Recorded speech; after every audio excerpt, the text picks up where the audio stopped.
Bang, semua tahapan seleksinya itu lokasinya dilakukan di kota tempat tinggal masing-masing atau gimana, Bang? Nah, ini dulu sempat ada yang nanya terkait, bagaimana prosedur dari tes seleksi Poltekkip waktu zaman dulu sebelum beralih menjadi Poltekkip.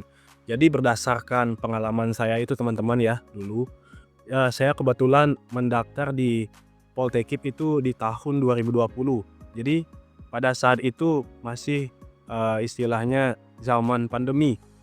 Jadi ketika saya tes itu, untuk seleksi dari tahap pertama sampai dengan, eee, tahap keempat kalau tidak salah. Karena ada, eee, kita tes SKD, kesehatan, kemudian, eee, psikotes, dan juga kesamaptaan. Nah itu, semua itu keempat itu saya laksanakan di daerah masing-masing. Kebetulan saya dari Bali, jadi semua itu dilaksanakan di Bali semuanya untuk keempat tahapan itu.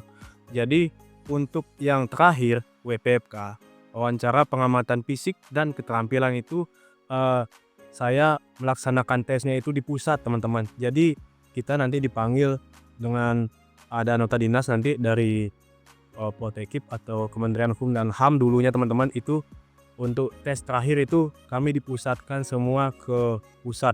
Jadi, sangat diuntungkan juga pada saat itu teman-teman karena kita dimudahkan dalam biaya transportasi, karena keempat tes sebelumnya itu dilaksanakan di daerah masing-masing.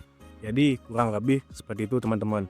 Jadi setelah, tahun-tahun selanjutnya itu, sepertinya untuk tahapan tesnya itu masih kurang lebih sama di tahun 2021. Jadi, di tahun 2021 sampai 2022 kalau tidak salah. Kemudian di tahun 2023 sampai dengan 2024 itu sudah sepertinya sudah kembali normal teman-teman. Yaitu, untuk tesnya itu, setiap tahapan tesnya itu ke pusat kecuali SKD kalau tidak salah. Jadi mungkin seperti itu teman-teman, dari sudut pandang saya pribadi memberikan kepada teman-teman kurang lebih seperti itu tahapan tes Poltekkip dulunya yang, sudah saya lalui. Oh iya, dan saya sedikit menambahkan untuk biayanya itu biaya sendiri teman-teman. Kita pergi ke tempat tes atau apa itu, kita atas dasar biaya sendiri.